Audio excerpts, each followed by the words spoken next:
आज हम संगीतानुरागी सुवर्णः पाठ पढ़ेंगे। संगीत प्रेमी सुवर्णः।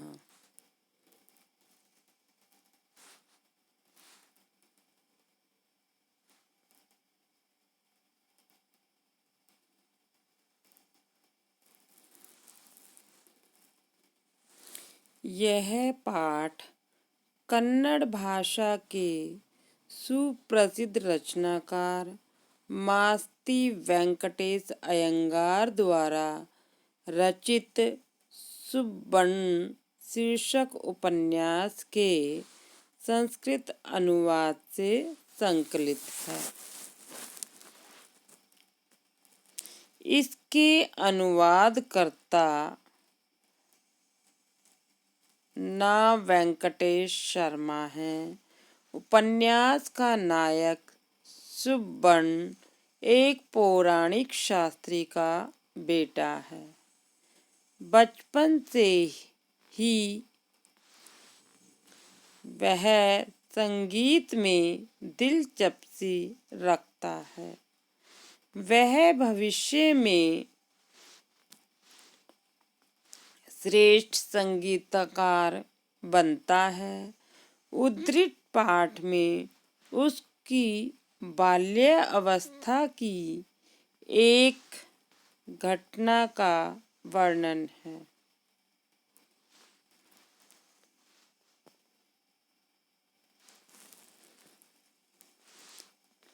सुवर्णस्य संगीते यह सहज अभिलाषा आसीत्। संगीत में सुवर्ण की जो स्वाभाविक इच्छा थी, एकदा वह एक बार राजभवने संवृत्या राजभवन में आयोजित होने वाले संगति से पुनः अधिकम दृढ़ीभूः और अधिक दृढ़ हो गई, अर्थात मजबूत हो गई कि जब वो राजभवन गया तो उसने संगीतज्ञ बनने का निश्चय किया। एकस्मिन् दिने पुत्रेण साकं, एक दिन पुत्र के साथ पुराणिक शास्त्री राजभवनम एत्य राजभवन आकर तत्र अंतापुर स्त्री जन समक्षे, वहाँ अंतापुर की स्त्रियों के सामने पुराण प्रवचनम आरभमाण, पुराण की कथा के आरंभ में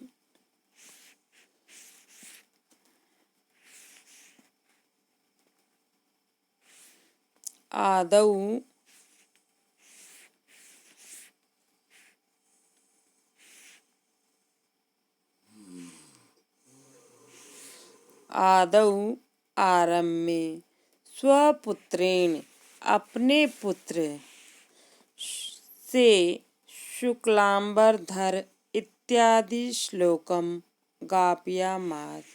शुक्लांबरधरम इत्यादि श्लोक गवाया। तच्छ्रुत्वा, वह उस श्लोक को सुनकर तत्रत्या, वहाँ उपस्थित सर्वे पर्यनंदन, सभी प्रसन्न हुए। अथ किंचित काला अनंतरम, इसके बाद कुछ समय बाद तत्र समागता राजा, वहाँ आए हुए राजा समुपविश्य आकर पुराणम आकर्ण्यति स्म, पुराण कथा सुनने लगा।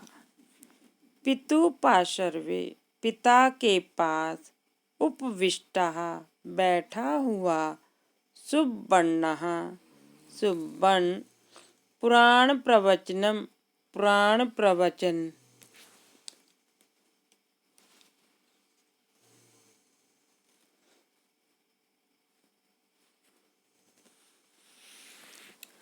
पुराण प्रवचन कौतूहल पूर्वक शृण्वन् एव सुनता हुआ मध्ये बीच में महाराजं भी सविस्मयं पश्यति। महाराज को भी देखने लगा। महाराजस्य सुंदरम मुखम, महाराज का सुंदर मुख, मुख पर भृतिलंकारः, मुख पर बहुत विशाल तिलक, तत्रापि और वहाँ भी विशालस्य गणस्थलस्य, बड़े कपोलों की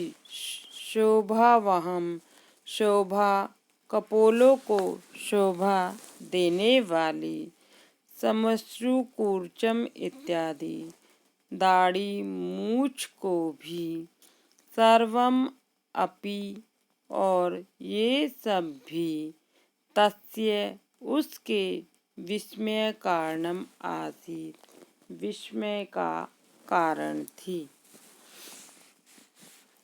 तथापि तम, राजा भी उस बालक को, राजा भी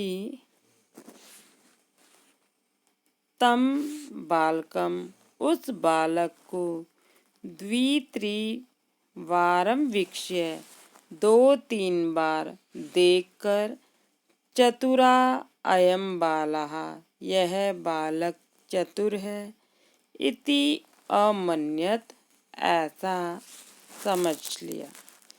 एवं अवसिते पुराणे, पुराण के समाप्त हो जाने पर, राजा शास्त्रिणम उद्दिश्य, राजा ने शास्त्री को उद्देश्य करके, भो, अरे, एषः, यह, बालः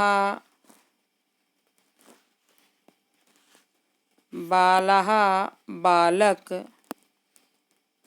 भवत्कुमारः किम, आपका बच्चा है क्या, इति पर्यपृच्छत्, ऐसा पूछा।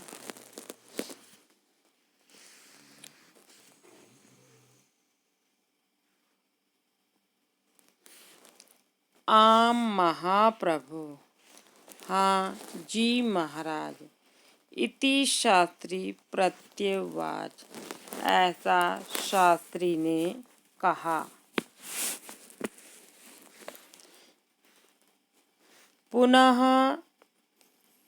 समयपूर्वकं राजा बालं संबोध्य, फिर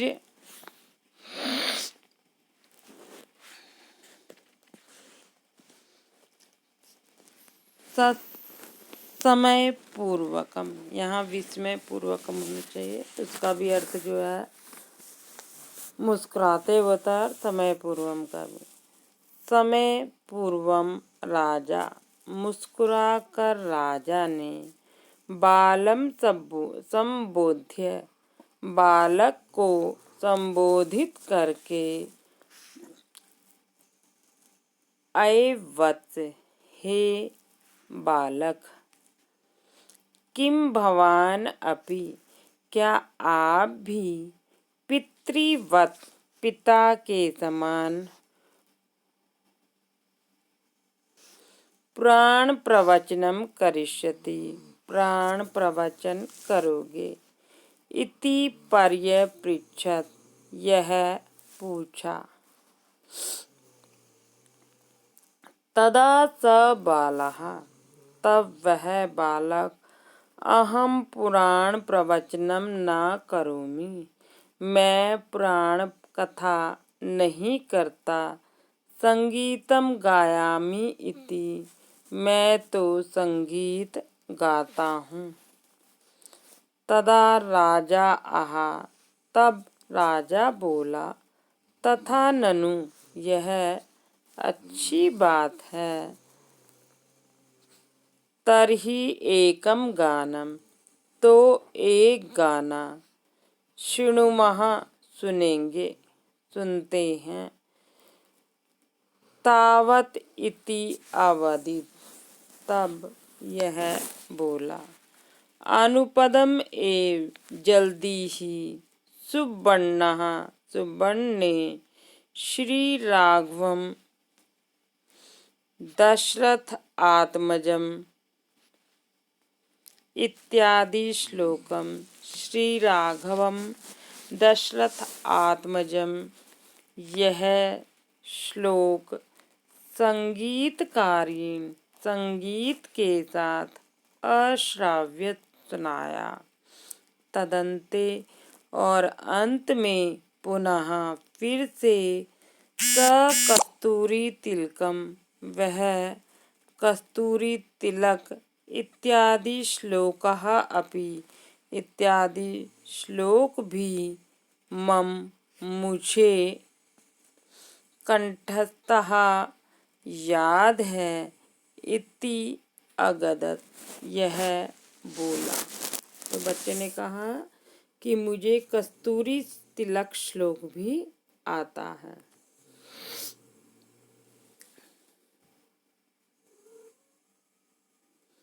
महाराजस्य बहु संतोषः अभवत्, महाराज को बहुत संतोष हुआ।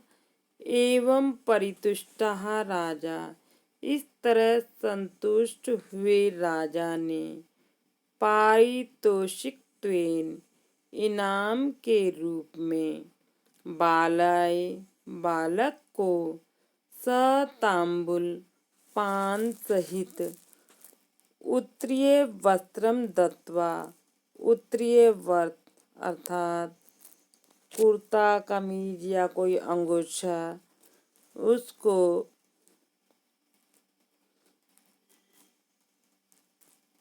दत्वा, देकर। हे वत्स, हे बालक, त्वम मेधावसि, तुम बुद्धिमान हो। तुम मेधावसि, तुम बुद्धिमान हो या कुशल हो। सुष्ठु संगीतम शिक्षित्वा, अच्छी प्रकार संगीत को सीखकर। सम्यक गातुम, भवान अभ्यस्तु, अच्छी प्रकार गाने का अभ्यास करो। इतः अपि अधिकम, इससे भी अधिक। पारितोषिकम भवते, इनाम आपको। वयम, हम। दास्याम इति, देंगे। बालकम उक्त्वा, बालक को ऐसा कहकर। पुनः च, और फिर। शास्त्रिणम, शास्त्री को उद्देश्य, लक्ष्य करके। भो शास्त्रिणा, हे शास्त्री। कुमारः चतुरः अस्ति, बालक निपुण है। शिक्षणम सम्यक, इसकी शिक्षा अच्छी प्रकार से। क्रियताम, करो।